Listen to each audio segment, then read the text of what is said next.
Well, we've been talking about some pretty great stuff to talk about the genius of the gospel, the inherent power of the message of the kingdom of God. And Jesus gave us the keys, and the question is, where are we going to drive it? Are we going to keep it parked in the parking lot, in the church parking lot, or keep it in the garage at home and just talk about how great it is? Or are we going to drive it out into to every nook and cranny of the world and be willing to get dirty and pack that car, that Shelby GT350 with 600 horsepower under the hood, pack it with all of our friends and family and take that vehicle to transform the world? We've now come to the last couple of weeks of our 100-day plan, and I want to transition to the strategy, and I want you to understand that someone's values will reign supreme in your home, in your heart. Somebody is going to influence you more than anybody else. And you're either going to be wrapped up in your own ideas of who you are and why you're here and where you're going, or you're going to let somebody else with bigger, better ideas determine that for you, or you're going to humble yourself and realize that you were made by a loving creator and he has got an identity for you that trumps everything else, and a purpose for you that is the real reason why you're on this planet, and a destiny for you that will just make your heart leap out of your chest if you could even get a glimpse of it. And while you're here, you're on mission to bring heaven to earth. But the world will be taken captive by a philosophy, by a religious worldview. Even atheism is a worldview.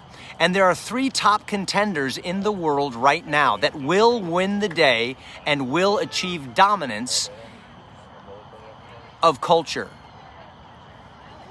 And I want to talk about those three with you today. And we are at a place where we must choose what we want. There are very few ideas that can capture the hearts and minds of the world, but the three front runners are standing before us. They're planning to engulf the world, and they have the only reasonable hopes of winning. One is, behind door number one, we have the Marxist worldview, the atheist worldview, socialism, communism, call it whatever you want it to be. Marxism, atheism, socialism, communism. In general, they're essentially the idea that man is God. Man is his own God. Man is the supreme leader, the supreme authority who creates all law and is the source of all authority. You've got that in North Korea, you've got that in China, you've got that in other nations in South America. You could look at Cuba, you could look at Venezuela, and you can look at what it produces. And the Marxist view, the atheist, communist, socialist worldview is perhaps, as Dr. Foster says here in the American Covenant, the most systematic and barbaric in their scheming for world power and dominance. And history demonstrates that for us. Look at those countries and see what that kind of a worldview has produced. And you say, well, there is no religion there. No, the religion is atheism. That is a view of God that puts man as the supreme leader. And that produces tyranny and bondage. Option number two, for world dominance, you have Islam. The sheer numbers of adherents to Islam cannot be ignored around the world. Especially we in America need to understand this. And the passion and the fervor to create an Islamic world is massive. And if you want to see what that worldview and religious philosophy produces, just look at Islamic countries. And you can see for yourself. Look at Syria, look at Turkey, look at Iran, Iraq, look at the Islamic influence in South America and in Asia.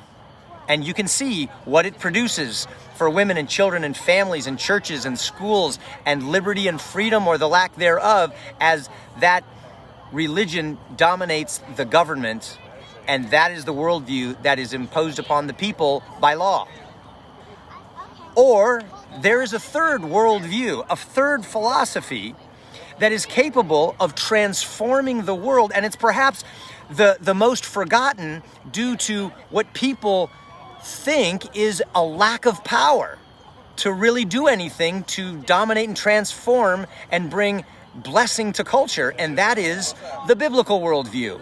This is the Christian, Judeo-Christian view of man and government and how they work together, and we've been talking about it for 82 days.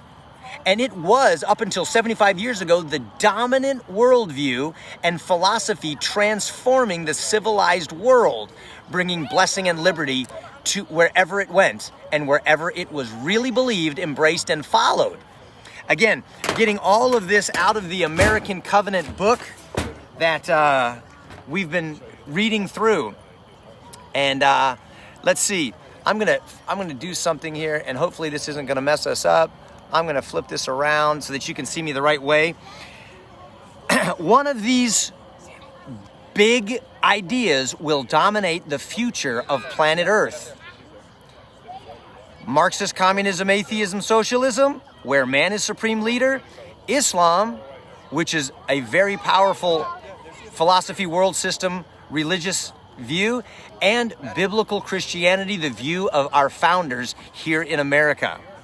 And when Christianity has been lived out in the lives of individuals, and when it has been applied to homes and schools and churches and civil government, it has produced the greatest degree of liberty and blessing and happiness and freedom and protection that the world has ever experienced. Now, here's something very important that Dr. Foster points out in the American Covenant. There have been perversions and twistings and aberrations and fake versions of this biblical Christianity that has shown up when men, I call them tiny tyrants, who perpetrate their wicked agendas hiding behind the religious symbols like the cross and saying, it's my religion of Christianity, that actually have nothing to do with Christianity. You know, you can call yourself a Christian and then do the very opposite of what the Bible teaches, and people wind up hating Christianity for it, even though it has nothing to do with it. I'm talking about guys like Hitler, who just persecute Jews and gypsies and blacks and gays, all in the name of his religion, when it has nothing to do with his religion. He's using it as a shield to advance his wicked humanist agenda. And it also winds up with these religious charlatans promoting slavery and pillaging nations in the name of crusades. Meanwhile, it has nothing to do with the authentic founder of Christianity, neither the way he thought, neither the way that he lived. This does not represent what we've been talking about at the American Campfire Revival and the source of our liberties and our individual rights and freedoms and blessings in America. Jesus, the authentic founder of Christianity and the ultimate author of the scriptures, did not promote an external theocracy where a religion is in bed with the government and forces children to obey, but rather Jesus offered freely an internal transformation of the heart and life that would lead to an external transformation of our marriages and of our families, and an external transformation of the educational system that leads children to the source of their hope and their blessing, and it leads to an outward transformation of all of our institutions of college, higher education, of civil government, that actually protects our individual rights and freedoms and ability to experience the transforming love of God. And that permeates from the top to the bottom, the inside to the out. And that's what America was built on. And that has always been the vision, not only for our country, but for those ideas to be colonized and exported to all parts of the earth. So, we have a choice to make tonight. Door number one, we have Marxist atheism, socialism, communism, producing death, tyranny, lack of freedom, the stripping of your individual rights, and worship of the government and the supreme leader. We got countries like that. Or we could choose door number 2, Islam, and we can do a little searching and find out what that produces. And door number 3, biblical Christianity, that has produced the freest, most prosperous, blessed, healthiest, strongest nation that has sent the liberating message of the gospel out to more places in the world than any other nation in the history of planet Earth. That's why millions want to come here, still. But I've got neighbors from Taiwan and Russia and Cuba who are now wanting to leave because we as a nation have not made up our minds about which philosophy and religious worldview we are going to choose. We're straddling the fence. It's time to choose. Door number 1, door number 2, door number 3. What are you going to choose? I want to let you know what I'm going to do right now. I've got all these kids here. We've got all of these s'mores here. By the way, if you're still looking to get the American Covenant, here it is. You can go to my website at kirkcameron.com, pick up a copy.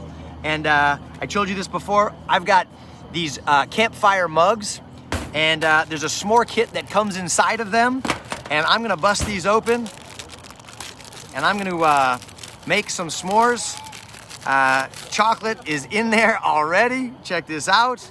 But first, I've got to, I gotta roast my marshmallow. I'm getting extra marshmallow in there, and I'm gonna roast some s'mores with the kids. If you're at all interested in having fun with us, you can pick these up together with your book, whatever. And hope you guys have a great rest of your night. I'll see you tomorrow. And please comment. I look forward to reading those as I'm roasting these marshmallows and eating these s'mores. God bless you guys. See you then.